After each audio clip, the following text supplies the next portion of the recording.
नमस्कार सगळ्यांना. आजच्या ॲग्रोविजन कार्यशाळेत मार्गदर्शनाकरिता आपल्याला डॉक्टर अशोक मस्के सर आलेले आहेत.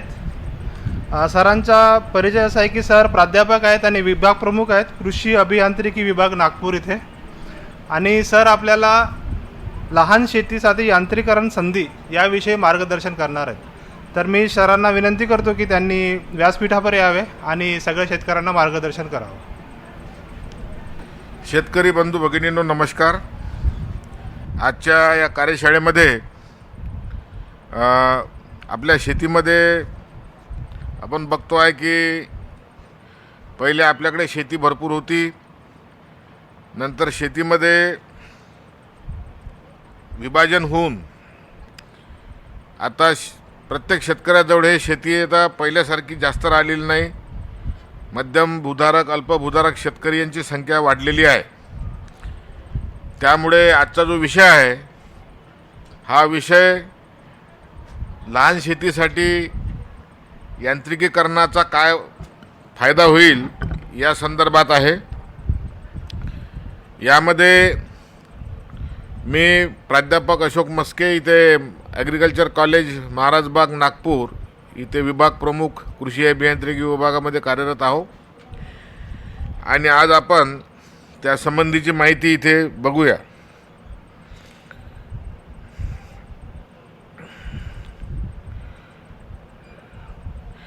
आता भारतामध्ये अन्नधान्य उपलब्धता कशी राहणार आणि 2000 ते 2020 पर्यंतचा मी तक्ता दिला आहे.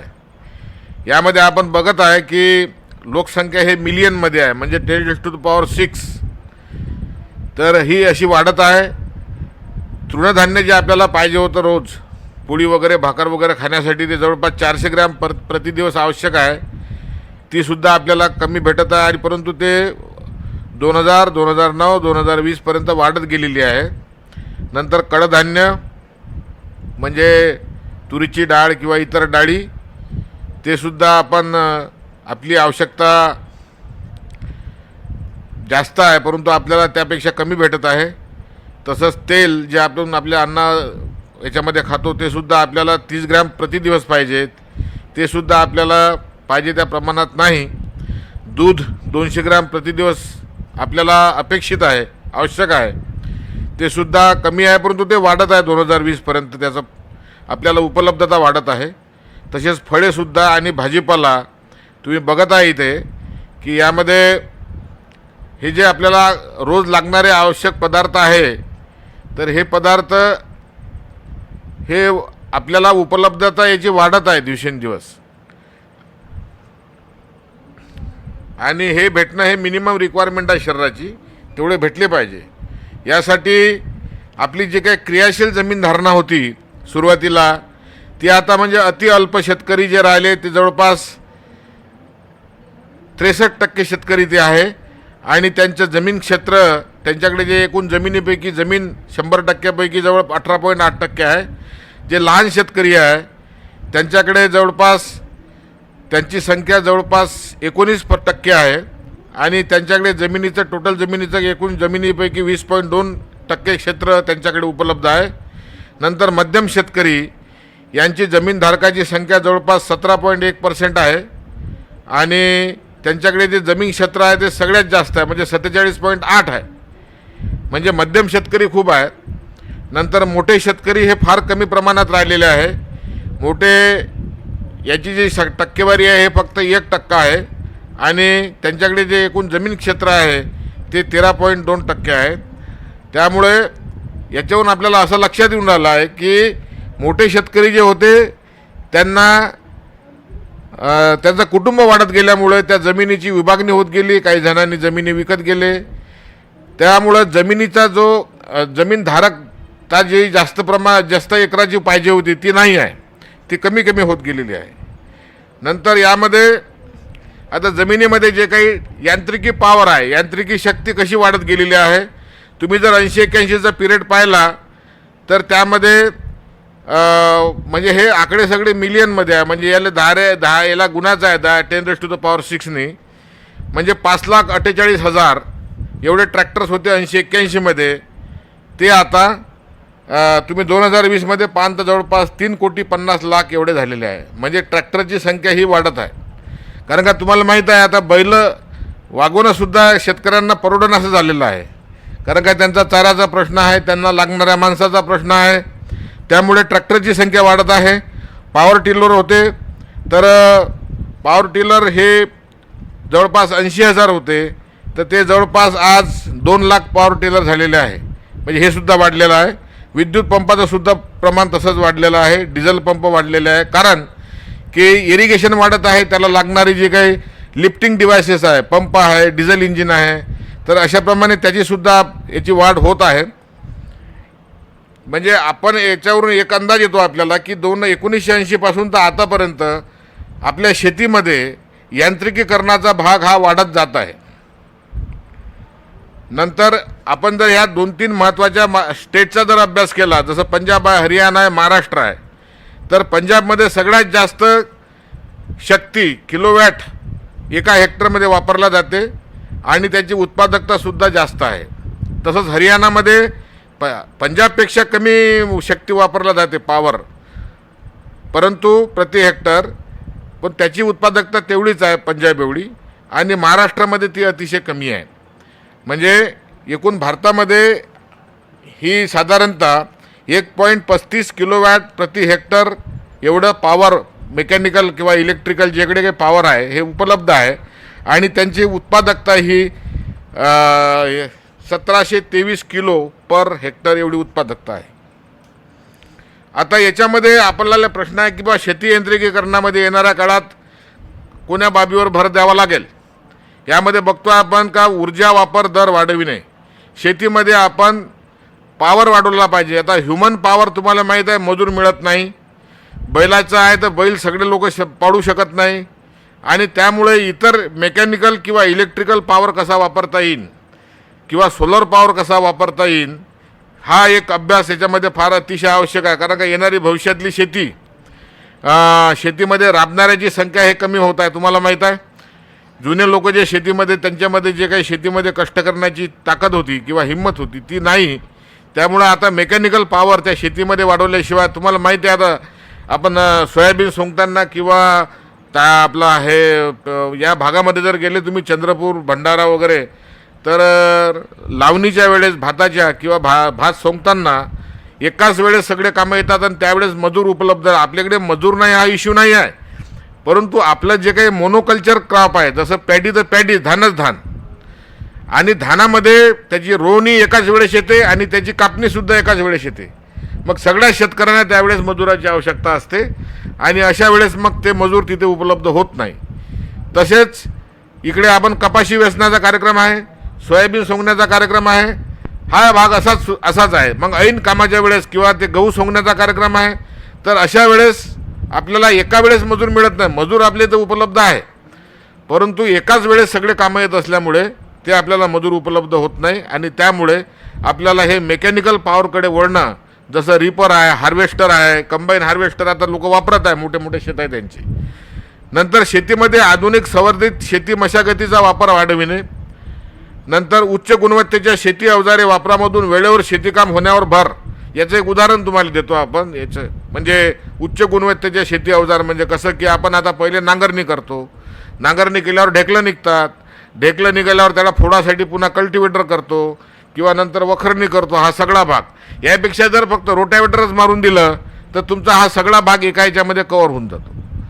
म्हणजे तुम्हाला हे ठरवावं लागेल का ह्या 3वर खर्च करायचा किंवा फक्त एकावर खर्च करायचा. म्हणजे हा भाग तुम्हाला त्यावेळेस, म्हणजे तुम्हाला कसं शेतीचे मॅनेजर म्हणून तुम्हाला हा सगळा भाग लक्षात घ्यावा लागेल की आपल्याला पैसे कसे वाचवता येईल आणि काम पूर्ण कसं करता येईल. नंतर यंत्राद्वारे वापरण्यात येणाऱ्या शेती आदानाची क्षमता वाढवणे. म्हणजे आपल्या शेतीमध्ये जास्तीत जास्त माणसाचा पॉवर किंवा बैलाचा पॉवर न वापरता यांत्रिक पॉवर कसा वापरता येईल. निवडक तत्वाचे शेती अवजारे वापरण्यावर भर. आता तुम्ही या इथे जाऊन पहा, इथं पूर्ण स्टॉल लागलेले आहे सगळे अवजाराचे, ट्रॅक्टरचे, याचे त्याचे, परंतु सगळे आपल्या कामाचे आहे का? नाही आहे. आपल्याला काय कामाचं आहे, जसं आपण आता बफेमध्ये जेवण करायला जातो, आता बफेमध्ये सगळे तुम्हाला ताटं भरलेले दिसते, गंज भरलेले दिसते, परंतु आपल्याला काय घ्यायचं आहे त्यांना तेवढा भाग घ्यायचा. आता त्याला शुगर आणि डायबिटीस आहे, त्यांना लाडू खाऊ नये, गोड पदार्थ खाऊ नये. इथं तुम्हाला जे आवश्यक आहे तेवढं घ्यायचे आहे. टेक्नॉलॉजी इथं भरपूर आहे, भरपूर इथं प्रदर्शन भरलेलं आहे. परंतु तुम्हाला यातला कोणता भाग घ्यायचा आहे हे तुमच्या आवडीनुसार घ्यायचा आहे, तुमच्या आवश्यकतेनुसार घ्यायचा आहे. नंतर निवडक तत्वाचे शेती अवजारे वापरण्यावर भर, ऊर्जा कार्यक्षम प्रारूप शेती अवजारे विकास आणि शेतीमध्ये अवजारे भाडे तत्व प्रणालीत प्रोत्साहन. म्हणजे समजा सर्व शेतकऱ्यांना अवजारे घेण्याची आर्थिक तरतूद नसते, त्यांच्याकडे आर्थिक परिस्थिती नसते. त्यामुळे समजा जर आपल्या गावामध्ये काही समजा एक ग्रुप तयार करून जर समजा काही अवजारे आणले आणि ते जर समजा भाडे तत्वावर लोकांना उपलब्ध करून दिले तर ते लोक तिथल्या त्या आमच्या गावामध्ये ते शेतीचे अवजारं वापरतील. म्हणजे प्रत्येकजण काही शेतीचं प्रत्येक अवजार घेऊ शकत नाही किंवा ट्रॅक्टर घेऊ शकत नाही. त्यामुळे जर त्या गावामध्ये भाडे तत्वावर, तुम्हाला माहीत आहे आता आपल्या खेड्यामध्ये भाडे तत्वावर ट्रॅक्टर भेटते, तुम्हाला कल्टिवेटर भेटते, रोटावेटर भेटते. म्हणजे हे भाडे तत्वावर जर वापरलं गेलं, समजा त्याच्यात जास्त जण त्याच्यामध्ये आले तर त्याचे रेटसुद्धा कमी होईल प्रति हेक्टर. नंतर आता यामध्ये कोणते कोणते फायदे होते आपले हे वापरण्यापासून हे जर आपण बघितले तर यामध्ये बियाण्यामध्ये आपली बचत होते जवळपास 15%. म्हणजे हे एक्सपिरियन्स घेऊन सगळं सांगितलेलं आहे आपण. नंतर खतामध्ये जवळपास 15.20% बचत आहे. नंतर वेळेमध्ये सुद्धा बचत आहे, कारण तर तुम्ही पाहता, तुम्ही जर समजा धानाच्या बांधीमध्ये गेले चिखलणी करासाठी, तुम्ही जर बैलाच्या सहाय्यानं चिखलणी करत बसले तर तुम्हाला भरपूर वेळ लागेल. म्हणजे समजा चिखलणी करताना तुम्हाला वरचा पाऊस कंटिन्युअस शेतामध्ये पडत असलेला पाहिजे तर तुमची चिखलणी होते.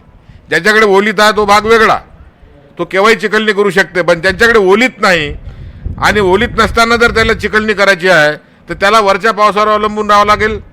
वरच्या पावसाचा तुम्हाला माहीत आहे हा अनिश्चित आणि अनियमित स्वरूपाचा झालेला आहे.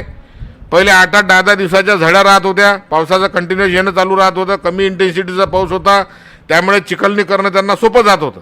परंतु आज कसं झालं की आज तेवढाच पाऊस 2-3 तासामध्ये येऊन जातो आणि त्यामध्ये त्या बैलाच्या सहाय्यानं तेवढा एरिया कव्हर होत नाही, चिखलणी होत नाही. आणि मग चिखलणी न झाल्यामुळे पुन्हा पावसाची वाट पाहणे आहे, पुन्हा 15-20 दिवस पाऊस न येणे, पुन्हा त्या पऱ्याची वाढ होणे. परे तुम्हाला माहीत आहे 22-23 दिवशी परे त्याच्या नर्सरीमधून काढून शेतामध्ये न्यावं लागते. ते जर त्या विशिष्ट वेळेत गेले नाही तर त्या पर्यांना त्याची टिलरिंग किंवा त्याच्या फांद्या फुटत नाही व्यवस्थित, त्याच्यामुळे पर्यायी त्या उत्पादनामध्ये आपल्याला घटेल. या सगळ्या बाबी आहे. तर यामध्ये जर समजा ट्रॅक्टरसारखं आपल्याला भाड्या तत्वावर म्हणा किंवा स्वतःचं म्हणा, हे जर ट्रॅक्टर आहे, पाऊस जोरदार येत आहे तर त्या ट्रॅक्टरमध्ये तुमची चिखलणी फार वेगानं होऊन तुमचं शेत तुम्हाला त्या धानाचा रोप लावण्यासाठी म्हणजे अतिशय लवकर तुमच्या याच्यामध्ये तयार होऊ शकते आणि तुमचं वेळेवर रोवणी होऊन तुमची उत्पादकता तुम्हाला वाढवता येते. नंतर त्याच्यामुळे वेळेतसुद्धा बचत होते, मजुरीमध्ये बचत होते. नंतर पिकाच्या घनतेमध्ये वाढ होते, डेन्सिटी पॉप्युलेशन. नंतर उच्च उत्पादकता. मी तुम्हाला सांगितलं समजा आता हे जर टिलरिंग लेट झालं, ते ट्रान्सप्लांटिंग जर तुमचं लेट झालं तर अर्थातच तुम्हाला जे काही धानाला तुमच्या फांद्या यायला पाहिजे ते येणार नाही, त्याच्यामुळे त्याला लोंब्या येणार नाही, लोंब्या नाही आलं तर धान कमी होईल. त्याच्यामुळे याची उत्पादकता वाढते आणि शेतकऱ्याच्या निव्वळ नफ्यात वाढ होते. कारण का तुम्ही खर्च सारखाच करता, चिखलणीला खर्च करता, पाणी देण्यासाठी खर्च करता, खतं देण्यासाठी, फवारणीसाठी, हा सगळा खर्च सारखा करता. परंतु हे जर आपल्याकडे उपलब्ध असेल, वेळेवर जर काम होत असेल तर तुमची उत्पादकता वाढेल आणि पैसा सारखाच खर्च होईल. म्हणजे याचा अर्थ तुम्हाला उत्पादन जास्त मिळाल्यामुळे तुमच्या मिळकतीमध्ये त्याची बचत होईल. नंतर शेतीमध्ये मुख्यतः यंत्राचा वाजावचा वापर पुढीलप्रमाणे करता येईल. म्हणजे पीक लागवडीसाठी जमीन तयार करणे. आज आपण शेतकऱ्यामध्ये पाहतो आहे, पहिले शेती आपली जमीन तयार करताना उन्हाळ्यामध्ये शेतकरी आपली जमीन बैलाच्या भरोशावर नांगरणी वखरणी करीत होता. आज तुम्ही पहा का आज शेतीची जर तुम्हाला तयारी करायची असेल, शेत तयार करायचं असेल तर आज जवळपास 80-99% समजा हे सगळं ट्रॅक्टरच्या भरोशावर होत आहे. पहिले लोक हे सगळी जमीन उन्हाळ्याभर स्वतः तयार करत होते बैलाच्या सहाय्याने. परंतु आता तो भाग राहिलेला नाही. बैल भरपूर लोकांजवळ कमी आहे, कारण का बैल वागवणे सध्या परवडत नाही. त्यांचा चाऱ्याचा प्रश्न आहे, त्याच्यामागे माणसाचा प्रश्न आहे. त्यामुळे आज हा पहिला जो भाग आहे शेती तयार करण्याचा, जमीन तयार करण्याचा, हा सर्व भाग हा सगळा ट्रॅक्टरने आणि मेकॅनिकल अवजारांनी सुरू झालेला आहे. नंतर काटेकोरपणे पिकाची लागवड. आज तुम्ही पाहता चना, गहू, सोयाबीन हे सुद्धा ट्रॅक्टरने आपण पेरणी करत आहोत. त्यामुळं ह्या पेरणीमध्ये सुद्धा मेकॅनायझेशन घुसलेलं आहे. फार कमी ह्याच्यातच बैलाचा पेरणीसाठी वापर होतो. नंतर उच्च दर्जाचे आधुनिक पीक डवरणी व आंतरमशागतीचे यंत्रे. ते मी माझ्या प्रेझेंटेशनमध्ये तुम्हाला दाखवतो. कार्यक्षम फवारणी यंत्र, नंतर पीक काढणी व मळणी यंत्र, हार्वेस्टिंग म्हणजे रिपर आहे, कंबाईन हार्वेस्टर आहे. नंतर पीक काडी कचरा व्यवस्थापन, म्हणजे जे शेतामध्ये जेव्हा काडी कचरा किंवा पीक व्यवस्थापन, आपल्या समजा आता कापूस वेचला आपण, त्या काड्या तिथंच राहते, त्याचे सगळे काडी कचरा तिथं शेतामध्ये राहतो, तर त्याचं व्यवस्थापन कसं करायचं ते सुद्धा मी तुम्हाला दाखवतो आहे. सदर यांत्रिकरणाच्या माध्यमातून आपणास काय फायदे आहे, तर यामध्ये पिकाची घनता म्हणजे पॉप्युलेशन आणि उत्पादकता हे तुमच्या पिकाची वाढते, हे मी तुम्हाला सांगितलेलं आहे. शेतीमध्ये विविध कामाचे यांत्रिकीकरण करणं आज आवश्यक आहे. आज आपल्या विभागामध्ये, विदर्भामध्ये जर पाहतो म्हटलं तर फक्त आज थोडाफार आंतरमशागतीचा जर भाग सोडला, जो आपण बैलानं करतो, तर इतर भाग आपण सगळ्या मशिनरीनंच करून राहिलो आहे, ट्रॅक्टर न करता. म्हणजे तुमचं जमीन तयार करणे ट्रॅक्टर, तुमचं पेरणी करणे ट्रॅक्टर, हिवाळी पेरणी करणे ट्रॅक्टर, जमीन नांगरणे ट्रॅक्टर, नंतर त्याचं थ्रेशिंग करणे थ्रेशर, त्याची कापणी करणे रिपर, किंवा आजकाल कंबाईन हार्वेस्टरसुद्धा सोयाबीनसाठी येत आहे, त्याचा वापर आपल्याकडे होत आहे. नंतर पीक उत्पादन लागवड खर्चात कमी येते. पेरणी जर तुम्ही ट्रॅक्टरनं करा त्याचा खर्च कमी येतो. नैसर्गिक संसाधनामध्ये बचत होते, आणि नैसर्गिक संसाधनामध्ये डिझेल पेट्रोल हे आपल्याला याच्यामध्ये कमी याच्यामध्ये त्याचं क्षेत्रफळ आपण जास्त करू शकतो, आणि शेतीमध्ये लागणारे आदाने यात बचत होते. आज तुम्ही जर समजा आता तुम्ही जर बैलजोडीनं किंवा आता तुम्हाला दोऱ्या विकत आणा, त्याला लागणारी नायलॉनची दोरी विकत आणा, त्या लाकडाचा वापर करा, सगळा भाग त्याच्यामध्ये आला. आता हे मेकॅनायझेशन याच्यामध्ये काय आवश्यकता आहे, आणि याच्यामध्ये कोणते कोणते पॉवर आपण शेतीमध्ये वापरतो. तुम्हाला माहीत आहे, एक तर आपण मनुष्यबळ तिथे वापरतो. मनुष्यबळाची अडचण तुम्हाला मी सांगितलेली आहे की मनुष्यबळ आपल्याकडे उपलब्ध आहे, परंतु आपला शेतीचा जो प्रकार आहे की फक्त कापूस आणि सोयाबीन आणि नाहीतर धान, तर एकाच वेळेस धानाची रोवणी मजूर उपलब्ध होत नाही सगळ्या शेतकऱ्यांना. एकाच वेळेस धानाची कापणी मजूर सर्वांना उपलब्ध होत नाही. मजूर आहे, एकाच वेळेस कामाल्यामुळे उपलब्ध होत नाही. मग याच्यासाठी काही भाग हॉर्टिकल्चरमध्ये टाकणे, काही भाग इकडे टाकणे, त्याला डायव्हर्सिफिकेशन म्हणतो आपण. तो जरा प्रत्येकाचा आपापला प्रश्न आहे. नंतर आता कापूस वेचणीच्या वेळेस तुम्ही इकडेचा भाग पाहान कापसाचा, तर कापूस वेचणीच्या वेळेस किलोप्रमाणे कापूस सुरू झाला. आता पहिले मनाप्रमाणे होता, आता किलोप्रमाणे सुरू झाला. म्हणजे त्यावेळेससुद्धा तुम्हाला मजूर होत नाही. कापूस शेवटी त्या बोंडातून खाली पडतो तरी मजूर उपलब्ध होत नाही. त्यामध्ये जर एखादा वरून पाऊस आला तर पुन्हा अजून त्याच्यामध्ये अडचणीचा भाग निर्माण होतो, शेतकऱ्याचे नुकसान होतं. त्यामुळे आपल्याला कोणता पॉवर वापरायचा आणि जेणेकरून आपलं लवकर काम ते होईल, आपलं नैसर्गिक आसमानी संकटापासून आपण वाचल्या जाऊ, हा भाग आपल्यासाठी फार महत्त्वाचा आहे. नंतर मशीनचा भाग आपल्याला वापरता येईल. याच्यामध्ये कोणते कोणते पॉवर वापरतो, मशीन पॉवर वापरतो, नंतर ह्युमन पॉवर वापरतो म्हणजे माणसाचा वापर, नंतर जनावराचा म्हणजे आपण बैल वापरतो, नंतर मोटराईज पॉवर म्हणजे आज इलेक्ट्रिक पंप्स वापरतो, डिझेल इंजिन्स वापरतो थ्रेशरसाठी. नंतर आज आपण एकंदर पाहिला ज्या डेव्हलपिंग कंट्रीज आहे, आपण भारत जो आहे आपला डेव्हलपिंग कंट्री आहे, आपला भारत डेव्हलपला नाही आहे, तर याच्यामध्ये जो 80% फार्म पॉवर आहे तो हा 80% जो पॉवर आपण वापरतो तो मजुरापासून वापरतो. आणि डेव्हलप कंट्रीमध्ये जर आपण विचार केला, जसं आज अमेरिका आहे, जपान आहे, इकडे जर आपण पाहिलं तर शेतीमध्ये मजुराचा वापर फार कमी आहे. कारण का त्यांचे मोठे मोठे फार्म्स आहेत, आणि मोठे मोठे फार्म्स असल्यामुळे आज सोयाबीनचं जर ते शेतकरी उत्पादन घेत असेल तर सोयाबीन लागवडीपासून, पेरणीपासून, जमीन तयार करण्यापासून तो सोयाबीनच्या वड्या तयार करणे, सोया मिल्क तयार करणे, सोयाबीनचं पावडर तयार करणे, हे सगळ्या मशीननं काम होते, आणि तो फायनल प्रॉडक्ट येऊन ते मार्केटला विकतात. म्हणजे काही मजुराची आवश्यकता नाही. परंतु त्यांचे फार्म मोठे मोठे आहे, ते इंडिव्हिज्युअल ते शेतकरी करू शकतात, त्यांच्या पैशाची त्यांच्याकडे उपलब्ध आहे.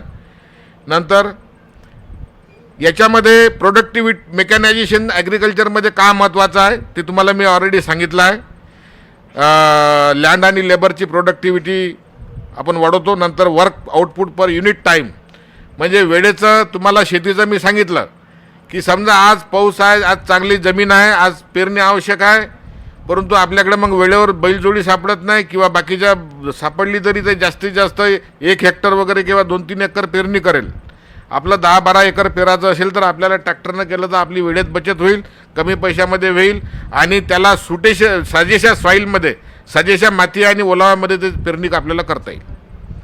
नंतर efficient utilisation of the seed, fertiliser आणि इरिगेशन वॉटर. तुम्ही जर ड्रिपच्या मार्फत पाणी दिलं तर तुम्हाला जास्त पाणी त्या विनाकारण जे पाणी वाया जाणार नाही. कारण का समजा एक झाड आहे, या झाडाच्या खाली मुळं आहे. आता हे इथपर्यंत जर मुळं आहे आणि तुम्ही खूप पाणी देत बसले तर हे पाणी याच्या खाली चाललं जाईल. हे पाणी या मुळ्यांना काही कामाचं राहणार नाही, ते एक्स्ट्रा वॉटर झालं. म्हणजे या मुळाच्या झोनमध्ये जर पाणी असेल तर मुळं घेईन, तर मुळाच्या झोनमध्ये इतका चिखल राहतो आणि नंतर पुन्हा ते पाणी खाली निघून जाते. तर हे पाणी खाली गेलेलं मुळांना उपलब्ध होत नाही. त्यामुळे पाण्याचा कार्यक्षम वापर करणं आवश्यक आहे. आणि फार्म ऑपरेशनमध्ये टाईमलाईननेस, ह्या बाबी ह्या मेकॅनायझेशनमध्ये फार महत्त्वाच्या आहे. आता हे आपल्या इकडे बघतो आहे आपण का इरिगेशन आपल्या महाराष्ट्रामध्ये 15-16% आहे, बाकीचं सगळं ड्रायलँड आहे. आणि ड्रायलँडमध्ये आपली जी उत्पादकता आहे ती उत्पादकता कशामुळं कमी आहे, तर एक तर आपल्याकडे मेकॅनाइज ऑपरेशन नाही, सगळं आपलं लेबर किंवा बैलाच्या भरोशावर आहे बरंचसं. नंतर ऑपरेशन जे आपण शेतीमध्ये करतो ते टाईम किंवा वेळेनुसार होत नाही. म्हणजे एक मी तुम्हाला मगाच उदाहरण सांगितलं आहे की पाऊस चालू आहे, 4 घंटे पाऊस येत आहे आणि त्या पाऊस सुरू असेपर्यंतच त्या शेताची चिकलणी करता येते धान लावासाठी, आणि पाऊस गेल्यानंतर मग चिकलणी होत नाही.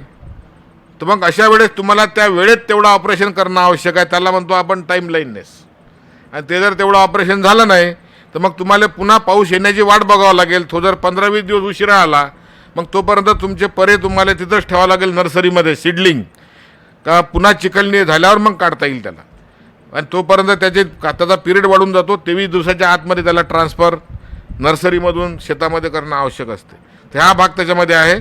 रिसोर्स पुअर फार्मर, शेतकऱ्यांजवळ आर्थिक त्यांचं पाठबळ नसल्यामुळे त्यांना पाहिजे ती वस्तू इमिजिएट घेता येत नाही. आणि कन्व्हेन्शनल टूल्स आणि इक्विपमेंट आणि जे महत्त्वाचे किंवा एकदम साजेसे किंवा अति कार्यक्षम जे अवजार आहेत ते शेतकऱ्यांना इमिजिएट उपलब्ध होत नाही. तर ह्या बाबीमुळं आपली त्या ड्रायलँडमधली जी प्रोडक्टिव्हिटी आहे ती फार कमी आहे.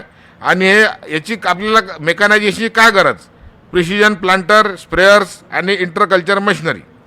आता याच्यासाठी गरज आहे की आपण त्याच्यामध्ये कॉस्टली सीड सेव्ह करू शकतो, कारण का पेरणी करताना सीडचा काही हाताना अंदाज राहत नाही, परंतु याच्यामध्ये मीटर सीड त्या शेतामध्ये पडते, त्याच्यामुळं आपण बियाणाचा आपण बचाव करतो.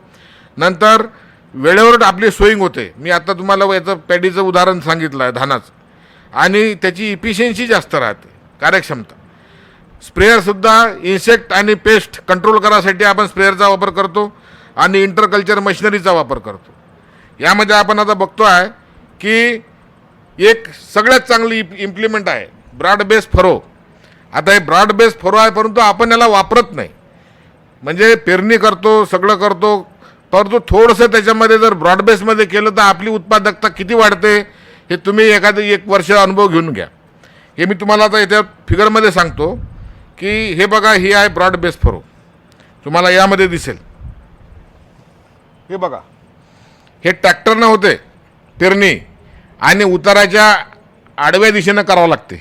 म्हणजे जेणेकरून तुमचं जे काही एक्स्ट्रा पाणी आहे, ते शेतामध्ये पडणारं जे काही एक्सेस पाणी आहे ते त्या दोन्ही साईडच्या चॅनलनं निघून जाते. म्हणजे तुमच्या पिकाला वॉटर लॉगिंग कंडिशन किंवा पीक पिवळे होणे हा भाग येत नाही, बरोबर आहे. आणि ह्या चरीमध्ये पाणी असल्यामुळे पाऊस 15-20 दिवस लेट जरी आला तर त्याच्या ओलाव्यामुळं पिकाला पाण्याचा ताण मिळत नाही, म्हणजे त्याच्यामुळं सुद्धा उत्पादकता कमी होते. म्हणजे तुम्ही जर पिकाला खते, बियाणे, फवारणी, रासायनिक खते, कंपोस्ट खत हे सगळं जरी दिलं आणि ऐन महत्त्वाच्या वाढीच्या अवस्थामध्ये जर समजा पिकाला पाण्याची कमतरता भासली 2दा, तर तुमचं डायरेक्ट उत्पादकता हे 50% येते. मग तुम्ही किती चांगलं खत द्या, काही करा, तुम्ही कोणताही प्रयत्न करा, परंतु त्याला जर समजा 2 किंवा 3 पाण्याचे ताण बसले महत्त्वाच्या वाढीच्या अवस्थामध्ये, तर तुमचं 100, तुम्हाला सांगतो 50% पीक तर तुमचं डायरेक्ट तुमच्या नुकसानीमध्ये येते. 50% पीक तुम्हाला कमी होते. त्यामुळे अशा प्रकारचे आता मेथड आहे. काही आता पेरणीत आपण दरवर्षी करतोच आहे, परंतु ही जी मेथड आहे ती याच्यामध्ये तुमच्या शेताला किंवा तुमच्या याच्यामध्ये सगळं माती आणि पाणी सुरक्षित तुमच्या शेतातून जास्त झालं तर बाहेर निघेल, आणि पाऊस जर कमी झाला तर तुमच्या पिकांना हे पाणी म्हणजे त्या चॅनलमध्ये भरून असल्यामुळे पिकांना जीवदायी एक ठरू शकते, संजीवनी ठरू शकते. हे बघा, त्याच्यात दुसरा एक उदाहरण सांगतो मी का त्याच्यामध्ये मग आता हे कसं करायचं बाबा, पेरणी कशी करायची मग डवरणी कशी करायची, हे सगळे ऑपरेशन ट्रॅक्टर नव्हते. मधल्या पट्टीतून ट्रॅक्टरचे चाकं चालतात. समजा ते पाण्याच्या पावसानं जे माती तुमची शेताच्या बाहेर जाणारी आहे, जेव्हा माती पाण्यासोबत बाहेर जाते फक्त माती जात नाही, तुम्ही महत्त्वाचे खतं किंवा किमती जे खतं जे तुम्ही शेतामध्ये मातीसोबत टाकता ते सुद्धा त्या मातीसोबत निघून जातात. म्हणजे ज्याला आपण दुधावरची जे वरची साय म्हणतो ते निघून जाते, फक्त मग मातीच राहते शिल्लक. आणि त्यामुळे अशा पद्धतीमध्ये जर आपण केलं तर हे तुमची माती आणि पाणी तुमच्या शेतामध्ये राहील, ते बाहेर जाणार नाही, फक्त पाणी तुमच्या शेतातलं बाहेर जाईल. त्यामुळे अशा पद्धतीची पेरणी आहे. आता ते असं वाटतं की बाबा हे कसं करायचं, कठीण आहे का? काही कठीण भाग नाही, हे सगळं ट्रॅक्टर करते. म्हणजे याला बैल चालेल का, मग ते कंट्रोल कशी काढू, मग ते लाईन कशी काढू, मग बैल बरोबर चालले पाहिजे, मला हाकलता आलं पाहिजे, हा इश्यू नाही. हे सगळं ट्रॅक्टरनं होते. म्हणजे त्याची आंतरमशागती ट्रॅक्टरनं होते. आता हे समजा जर साईडचे 2 चॅनल येणाऱ्या पावसानं जर समजा माती वाहत जर त्या चॅनलमध्ये आली तर ती सुद्धा माती आपल्याला त्याच्यामधून काढता येते. हे तुम्ही बघा, आता हा मूग आहे, याच्यामध्ये आंतरमशागत ते करत आहे. हे बघा, म्हणजे याच्यामध्ये पॉवर आपण मशिनरी वापरत आहोत, माणूस नाही, तिथे लेबर नाही आहे कोणी.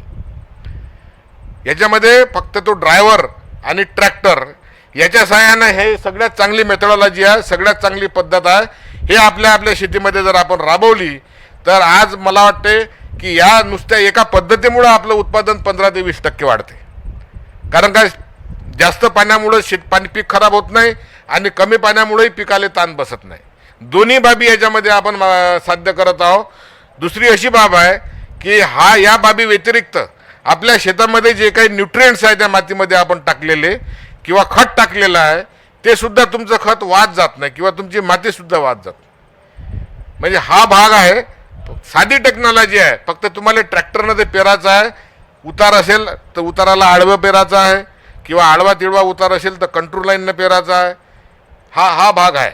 पण आता कसं करतो का आपण, हे लहानशी बाब स्वीकारासाठी आपली तयारी नसते राहत. म्हणजे हे कसं करा स्वीकारायचं बाबा, याचे ट्रॅक्टर अवेलेबल आहे, हे BBF मार्कर अवेलेबल आहे, हे सगळे फोटो त्याचे आहे. याच्यावर एक्सपेरिमेंट झाले आहे 10-10, 15-15 वर्ष. हे बघा, तुमचं पाणी तुमच्या शेतात आहे, बाहेर चाललं नाही आहे. म्हणजे जेव्हा केव्हा पाऊस तुम्हाला पाण्याचा ताण देईल त्यावेळेस तुम्हाला तुमचं हे शेतामधलं पाणी तुमच्या पिकाला संरक्षित ठेवेल आणि त्याच्या कुठल्याही प्रकारचा नुकसान तुमच्या उत्पादनामध्ये येणार नाही. हे बघा, आता याच्यामध्ये 2 साईडला चॅनल आहे आणि मध्ये प्लांटर तुम्हाला प्लांटिंग करायचं असेल तर हे 2 तुम्हाला रो दिलेले आहे. म्हणजे तुमच्याकडे ड्रीप असेल तर वर नळ्या लावा, नाही तर त्याच्यामधून पाणी सोडा. म्हणजे काही तुम्हाला करायची गरज नाही. हे प्लांटर आहे याच्यामध्ये. हे बघा, ते प्लांटरनं लागणी आहे, लागवड केलेली आहे. पहिल्यांदा लागवड करताना आणि नंतर त्याचं पीक उभं आहे.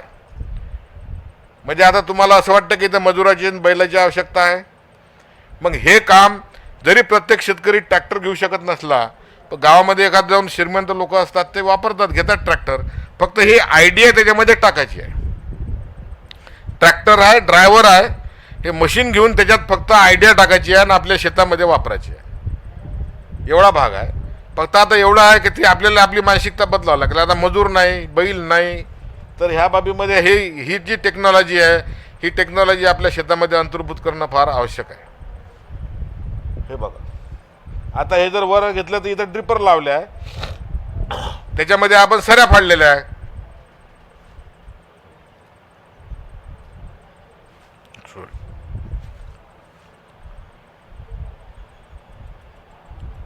आता हे एक अवजार आहे, हे ऑटोमॅटिक चालते, फक्त तुम्हाला धरून ठेवावं लागते. आता हे तुमचं 2 तास डवरणी करत चालते, बैलाची गरज नाही. बैल तुम्हाला वर्षभर त्याला अन्न, त्याला चारा, त्याला पाणी, त्याच्या मागं माणूस. आता हे जर तुमच्याकडे एक असेल तर डवरणी तुम्ही एकच माणूस आपला दिवसभर आपली शेतामध्ये डवरणी करू शकते, आंतरमशागत करू शकते. आणि ते स्वतः चालते, तुम्हाला धकला लागत नाही, फक्त तुम्हाला ड्राईव्ह करावं लागते. जेणेकरून झाडावर गेलं नाही पाहिजे, त्याला फक्त पकडून तुम्हाला ड्राईव्ह करायचं आहे. त्याला हँडल आहे. आता हे तुम्हाला जर मी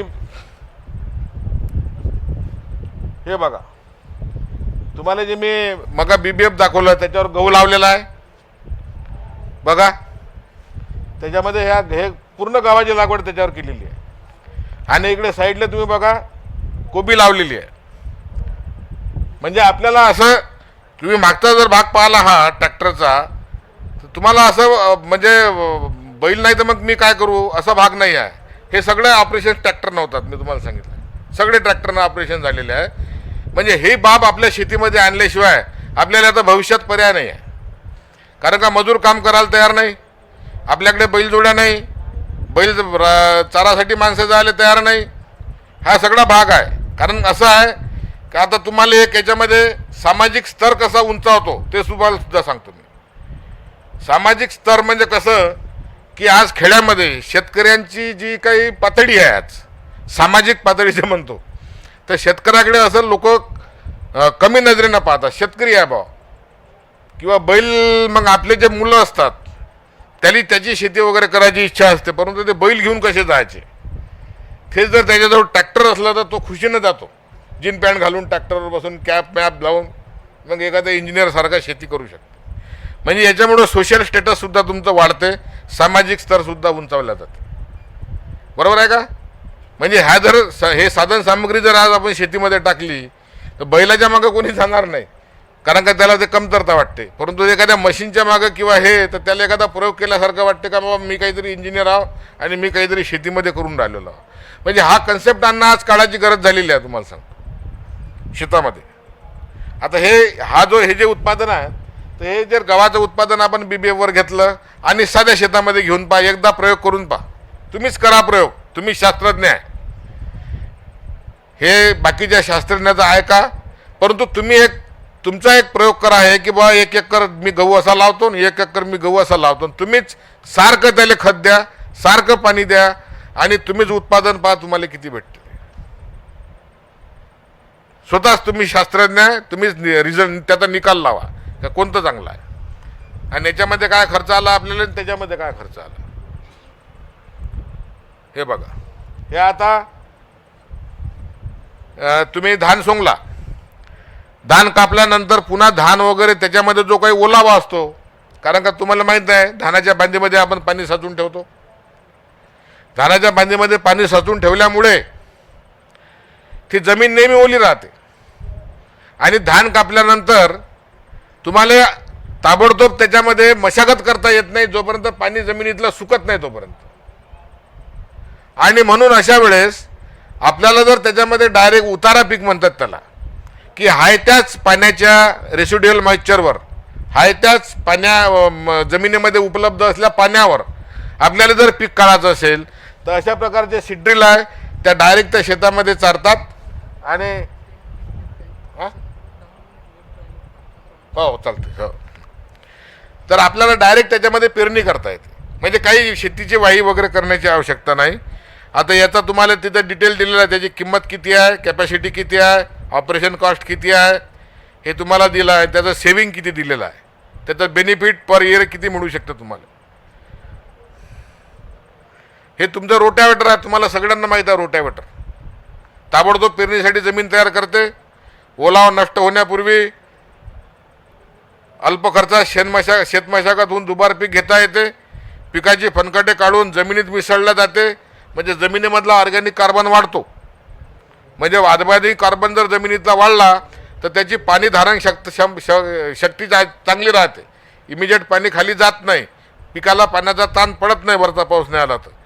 फळबागायतीसाठी आंतरमशागतीसाठी त्याचा वापर होतो.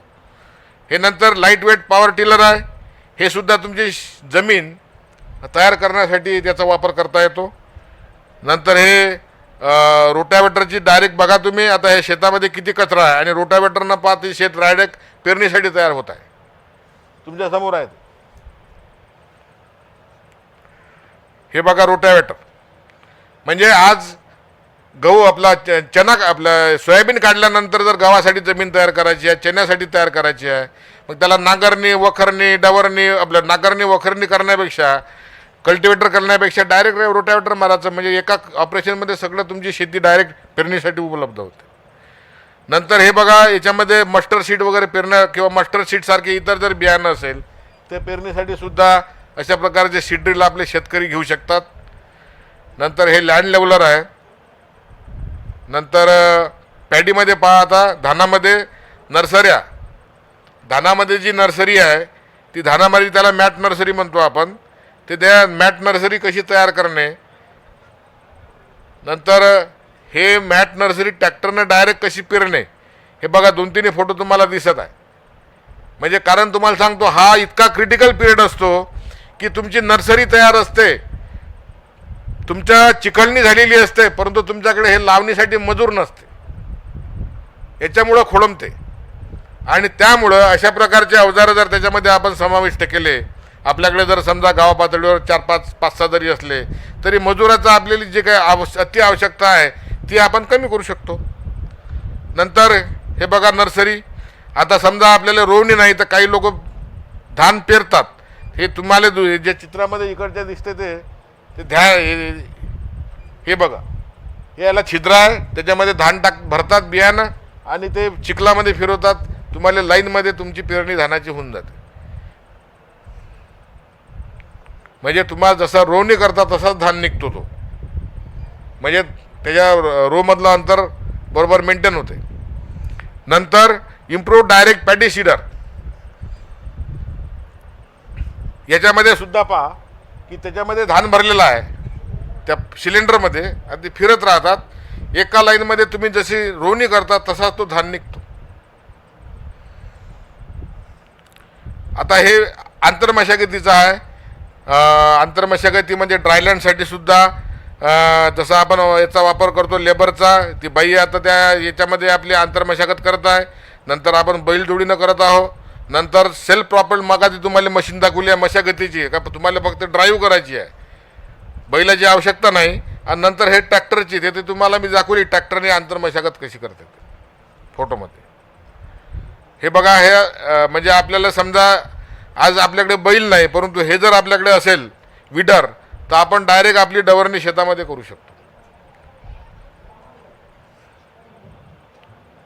हे बघा, हे खालचं पॅडीमध्ये धानामध्ये आहे, हे विडरनं त्याचे विडिंग करत आहो. आणि वरचं जे आहे ते वरचं आपण ते इम्प्लिमेंट पहा तुम्ही, डायरेक्ट डवरणी करून आलं, ते बैल नाही, काही नाही, एकच माणूस आहे. हे इकडच्या चित्रामध्ये पहा तुम्ही, डायरेक्ट डवरणी चालू आहे, एकच माणूस आहे, बैल नाही, बाकी जास्त माणसं नाही, काही नाही.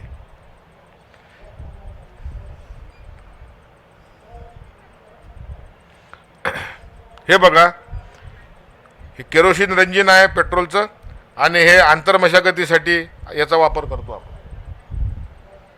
छोटंसं मशीन आहे, कारण का याच्याशिवाय पर्याय नाही भविष्यात. आता बैल नाही राहणार, ते बैल हाकलासाठी कोणी राहणार नाही, आणि शेतामध्ये फार अशी मजबूतीनं काम करण्यासाठी कोणी राहणार नाही. त्यामुळं ही आजची काळाची गरज आहे.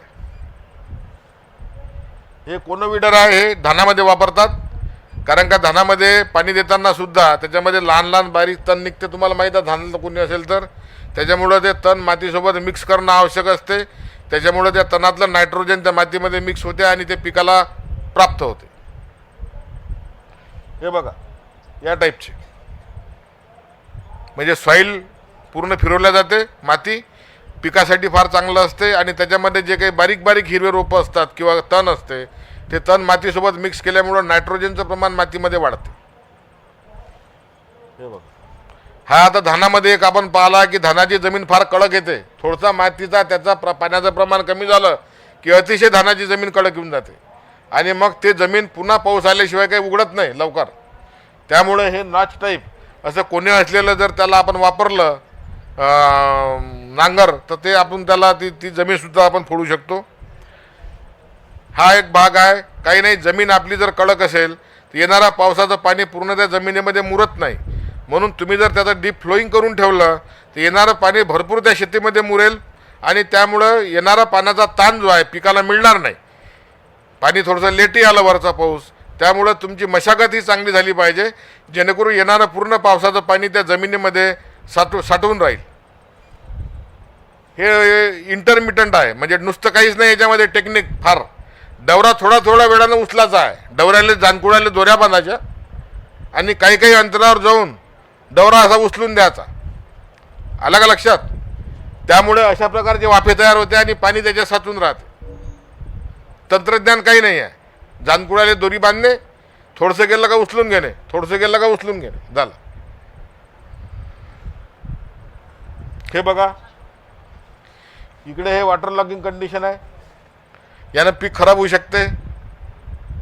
म्हणून मी तुम्हाला म्हटलं होतं की मग BBFचा वापर करणं आवश्यक आहे. हे तर एक ओढ सोडून द्यायचं पाण्याचं हे आहे.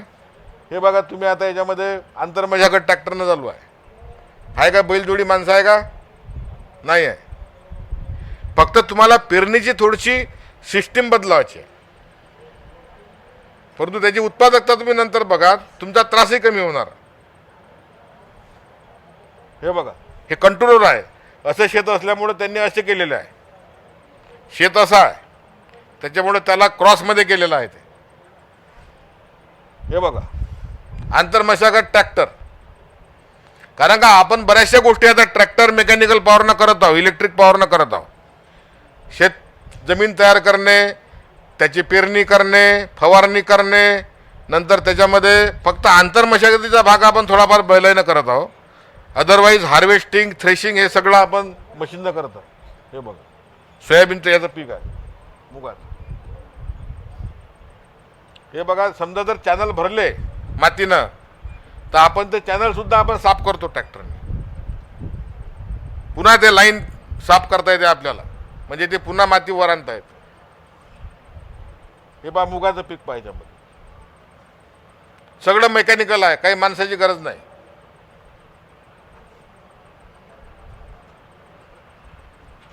फक्त हे एक थोडीशी पद्धत जर तुम्ही वापरली शेतीमध्ये तर याच्यापासून भरपूर फायदे आहे. फक्त काय झालं की आपण ते वापरण्यासाठी जे काही आपल्या मनात म्हणजे उत्साह किंवा त्याचं जे म्हणजे करण्याचा अडॉप्शन करण्याचा जो रेट आहे तो कमी आहे. Otherwise technology is very good. हे बघा, आता फवारणी, पूर्ण एरियाचा फवारणी करून आला ते ट्रॅक्टर. एक गावात जरी असेल तर सगळ्याची फवारणी करून देईल, चांगल्या माणसाकडे, श्रीमंत माणसाकडे असेल तर. आता तुम्ही फवारणी करणारा पंप माणूस कुठून आणणार? हे पेरणीच्या पहिले जे आपण फवारणी मारतो, प्री सोईंग, हे बघा.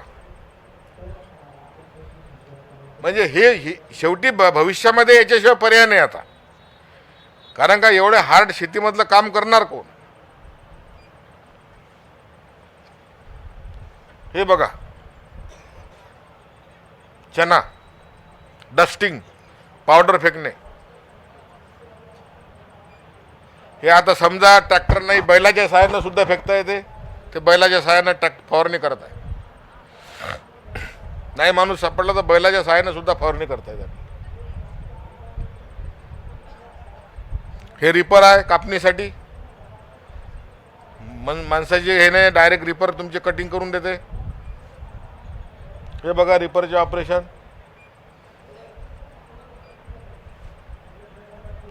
नंतर हे फवारणी तुरीवर आहे.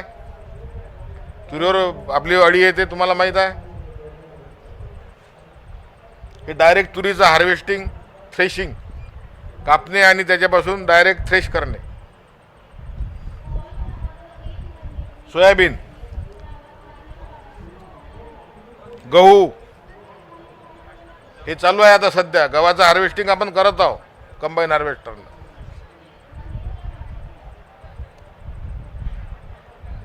हे आता लहान लहान अवजार आहे. आपल्या घरगुती 2 एकर 3 एकर शेती असेल तर ते आपल्या शेतात वापरू शकतात. विडर आहे ते तण काढणारे.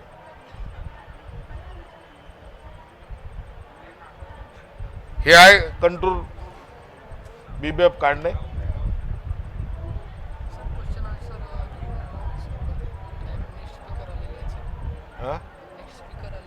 ओके. हां, हे एक महत्त्वाचा थोडासा भाग होता की हे तुम्ही जर पराठीतल्या मधला कापूस वेचल्यानंतर पराठ्याचं काय करायचं, तर ही एक मशीन आहे. या मशीननं ते पराठ्याचा पूर्ण त्या काड्याचा भुरका करून तुमच्या शेतीमध्ये टाकून देते. म्हणजे तुमचा ऑर्गॅनिक कार्बन तुमच्या शेतीमधला वाढतो, जमीन चांगली सुपीक होते. हे बघा ट्रॅक्टरनं त्याच्यात भरते किंवा डायरेक्ट ट्रॉली जरी नाही लावली तर शेतीमध्ये स्प्रे करून टाकते ते सगळं.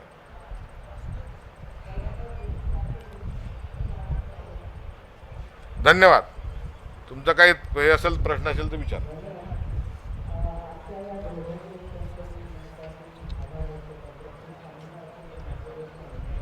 क्वेश्चन असेल कोणाचं तर माहिती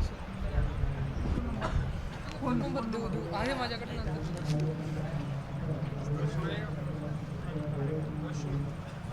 प्रश्न विचारायचा कुठे अरे शेव केलं बोला.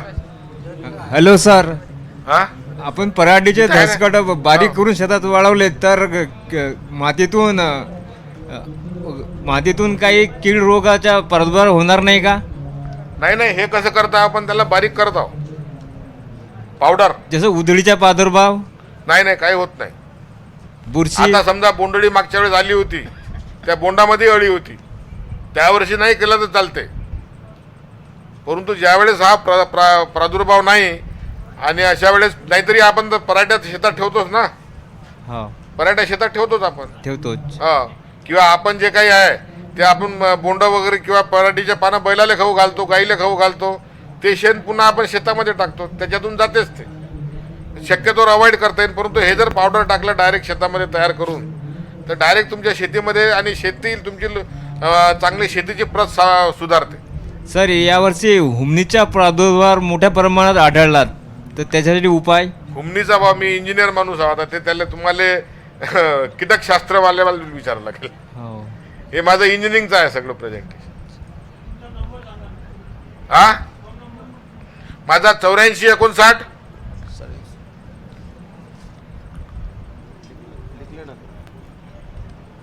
हेलो 8459 48 46 49. सर, ये सभी मशीनों के सप्लायर की लिस्ट है क्या सर आपके पास में? मशीन तो सर कहीं पे भी मिल जाती है, बहुत सारी इसके मैन्युफैक्चरर है जी जी और जिन्होंने इनको मशीन का डिजाइन दिया है जी। वो उनको बहुत सारे हैं ना, नागपुर में भी है, अकोला में भी है, अमरावती में भी है. अच्छा अच्छा, उनको जैसा बोले वैसा बना के देते हैं वो. जी जी, हाँ. Thank you.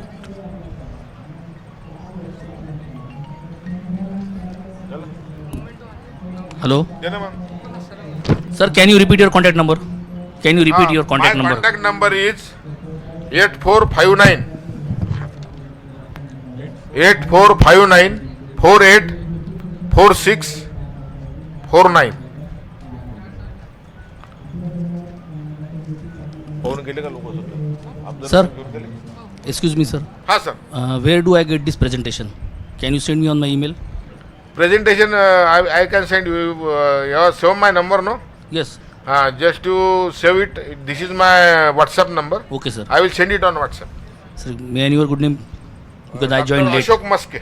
Okay, sir. Thank you. Okay, धन्यवाद sir. Doctor Ashok Maske sir, प्राध्यापक आणि कृषी विभाग, कृषी अभियांत्रिका विभाग नागपूर यांनी शेतकऱ्यांना चांगल्या प्रकारची माहिती दिलेली आहे आणि शेतकऱ्यांनी त्यांचा चांगल्या प्रकारे फायदा घेतलेला आहे.